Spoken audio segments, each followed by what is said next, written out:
10 नवंबर को तेजस्वी होंगे गिरफ्तार। गवाहों की कोर्ट में गवाही पूरी। कोर्ट में गवाहों की गवाही पूरी हो चुकी है। दूसरे चरण से ठीक एक दिन पहले तेजस्वी की पेशी होगी, जिसके बाद उनके हाथों में हथकड़ियां होंगी। अब आप सोच रहे होंगे कि हम इतने दावे के साथ ऐसा क्यों कह रहे हैं, तो उसके लिए हमारी इस वीडियो को आप पूरा देखिएगा, क्योंकि कहावत है ना, जैसी करनी वैसी भरनी। और जैसा तेजस्वी लालू ने किया है उसका भुगतान तो उन्हें भुगतना ही पड़ेगा, क्योंकि IRCTC मामले में उनका ऐसा कच्चा चिट्ठा खुला और गवाहों ने ऐसी गवाही दी कि तेजस्वी जेल की हवा खा सकते हैं। नमस्कार, कैपिटल टीवी देख रहे हैं आप, मैं हूं आपके साथ हर्ष भारद्वाज। दिल्ली के राउज एवेन्यू कोर्ट में IRCTC घोटाले मामले की सुनवाई हो रही है। विशेष न्यायाधीश डॉक्टर विशाल गोगने की अदालत ने एक मीडिया संस्थान से जुड़े 2 गवाहों को नए सिरे से नोटिस जारी करने का निर्देश दिया।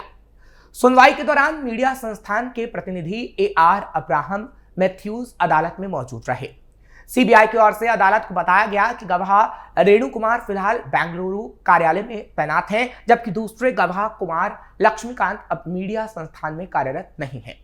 अदालत ने मीडिया संस्थान को निर्देश दिया कि दोनों गवाहों के नए पते और कार्यस्थल की जानकारी CBI को उपलब्ध कराई जाए, ताकि उन्हें समन भेजा जा सके, क्योंकि सूत्रों के हवाले से खबर है कि सारे गवाहों की गवाही हो चुकी है।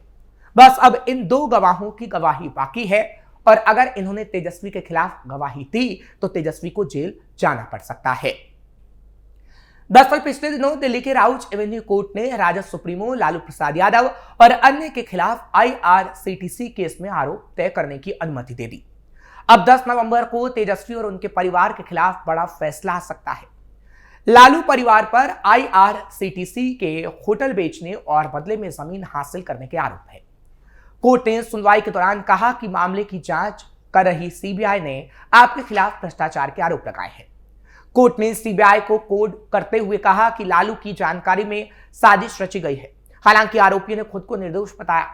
कोर्ट ने लालू यादव से पूछा कि क्या आप अपना अपराध मानते हैं, तो लालू यादव समेत राबड़ी और तेजस्वी ने अपना अपराध मानने से इनकार कर दिया था। उन्होंने कहा था कि वो मुकदमे का सामना करेंगे। जिन धाराओं के तहत आरोप तय किए गए हैं उनमें शामिल है IPC 420, IPC 120B, prevention of corruption act की धारा 13(2) और 13(1)D। आदेश में कहा गया है कि लालू की जानकारी में साजिश रची गई। कोर्ट ने कहा कि राबड़ी और तेजस्वी को कम कीमत पर जमीनें मिली। लालू परिवार को लगेगा बड़ा झटका। बिहार में विधानसभा चुनाव के बीच अगर कोर्ट का फैसला लालू यादव और उनके परिवार के खिलाफ आता है तो लालू परिवार जेल जा सकता है। IRCTC घोटाले में लालू परिवार पर क्या आरोप हैं? रेल मंत्रालय का Indian railway catering and tourism corporation यानी IRCTC रेलवे टिकट, कैटरिंग और टूरिज्म सर्विस मुहैया कराता है। इसके पास अपने होटल, डोरमेट्री, रेस्टोरेंट वगैरह भी होते हैं, जिन्हें चलाने के लिए रेलवे मंत्रालय की ओर से टेंडर जारी किया जाता है। 2004 से 2009 तक केंद्र में UPA सरकार थी। RJD सुप्रीमो लालू यादव केंद्रीय रेल मंत्री थे। उनके कार्यकाल में ही होटल सौदे में धांधली हुई, जिसे IRCTC स्कैम नाम दिया गया। 7 जुलाई 2017 को CBI ने इसमें केस दर्ज किया। CBI की चार्जशीट से सामने आई जानकारी, IRCTC के 2 होटल BNR रांची और BNR पुरी को चलाने और उनके रखरखाव के लिए टेंडर निकाला गया था। पटना की company Sujata hotels private limited को टेंडर मिला। CBI ने आरोप लगाया कि टेंडर प्रोसेस में धांधली और हेराफेरी की गई। सुजाता होटल्स की मदद के लिए शर्तों में भी फेरबदल किया गया। इस सौदे के बदले सुजाता होटल्स ने पटना की 3 एकड़ जमीन डिलाइट कंपनी को मामूली कीमत पर ट्रांसफर कर दी। बाद में राबड़ी देवी और तेजस्वी यादव के मालिकाना हक वाली लारा प्रोजेक्ट्स ने इन बेनामी डिलाइट कंपनी के शेयर को 65 लाख रुपए में खरीद लिया था। जब राबड़ी देवी और तेजस्वी यादव ने कंपनी को खरीदा तब उसके पास 3 एकड़ जमीन थी, जिसके सर्किल रेट 32 करोड़ और मार्केट रेट 94 करोड़ रुपए था। जमीन पर जब मॉल बनने लगा तब इस मामले का बड़ा खुलासा हुआ था। IRCTC स्कैम में कौन कौन आरोपी?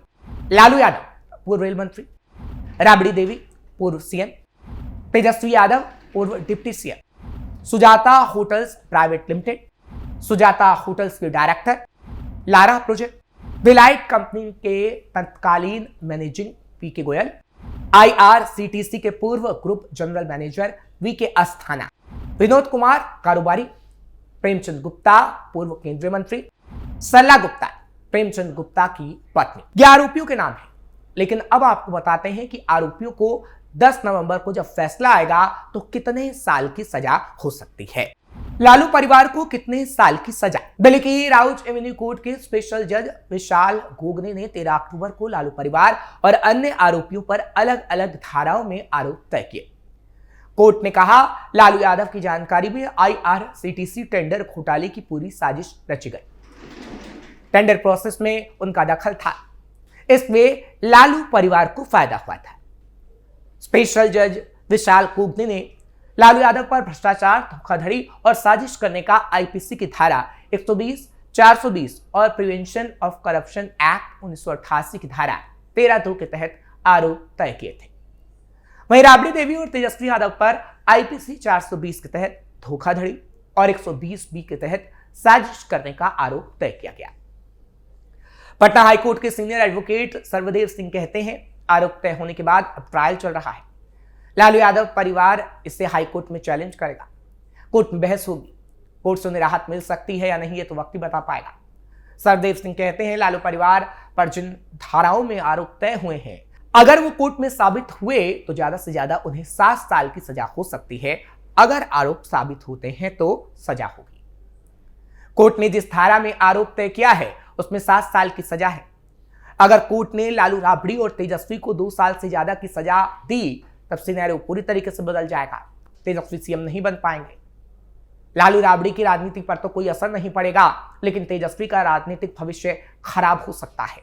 भ्रष्टाचार पर क्या खुद को सजा देंगे? हालांकि ये तो कोर्ट की बात हुई, लेकिन भ्रष्टाचार का मुद्दा बीजेपी बिहार में उठा रही है और तेजस्वी को भ्रष्टाचारी बता रही है, जो भी तेजस्वी को काफी मुश्किल में डाल रहा है। बिहार बीजेपी के पूर्व अध्यक्ष और उजियारपुर के सांसद नित्यानंद राय ने आशंका जताई कि अगर गलती से भी तेजस्वी यादव के नेतृत्व में सरकार बन गई तो फिर से बिहार में जंगल राज का दौर वापस लौट आएगा। बिहार फिर से 1990 से 2005 के दौर में वापस चला जाएगा। उन्होंने कहा कि हकीकत यही है कि दबाव और धमकी के जरिए तेजस्वी मुख्यमंत्री पद के उम्मीदवार तो बन गए, लेकिन महागठबंधन के लोग ही उन्हें मुख्यमंत्री के उम्मीदवार के तौर पर अभी स्वीकार नहीं कर पा रहे हैं, क्योंकि वो भ्रष्टाचारी है।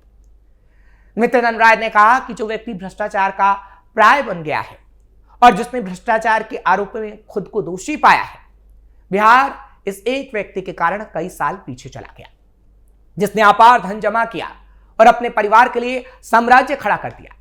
उन्होंने कहा, तेजस्वी यादव के खिलाफ भ्रष्टाचार के आरोप साबित हो चुके हैं, तो यह साबित करने की क्या जरूरत है कि वो भ्रष्ट नहीं है। तेजस्वी यादव के खुद भी भ्रष्टाचार में लिप्त होने के जो सबूत सामने आए हैं, इस पर कोर्ट तो उन्हें सजा देगा ही, लेकिन क्या वो मानेंगे कि वो खुद भ्रष्टाचारी हैं? उन्हें ऐसा कहना चाहिए।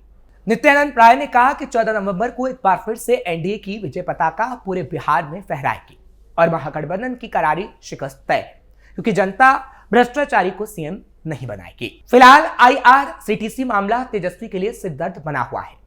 पहले चरण की वोटिंग हो चुकी है और दूसरे चरण की वोटिंग बाकी है और उससे ठीक एक दिन पहले इस मामले में फैसला आना है। और अगर लालू परिवार के खिलाफ फैसला आया तो तेजस्वी को जेल हो सकती है। ऐसे में दूसरे चरण में तेजस्वी के जेल जाने की तस्वीर लोगों के मन में सवाल डालेगी कि एक आरोपी जिसके खिलाफ कोर्ट ने फैसला सुनाया, उसे बिहार की सत्ता पर काबिज क्यों किया जाए। फिलहाल ये जनता पर निर्भर है, लेकिन हाँ, इतना जरूर कहा जा सकता है कि 10 नवंबर की ही वो तारीख होगी जो तेजस्वी का भविष्य तय करेगी। फिलहाल आपको ये खबर कैसी लगी कमेंट सेक्शन में जरूर बताएं। खबर को लाइक शेयर करें, कैपिटल टीवी को सब्सक्राइब करना मत भूलिएगा।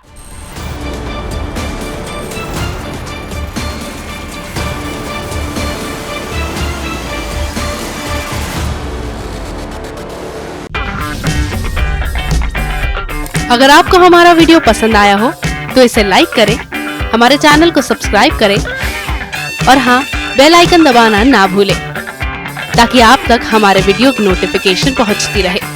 आप अपना सुझाव हमें कमेंट बॉक्स में दे सकते हैं। हमारे साथ जुड़ने के लिए शुक्रिया।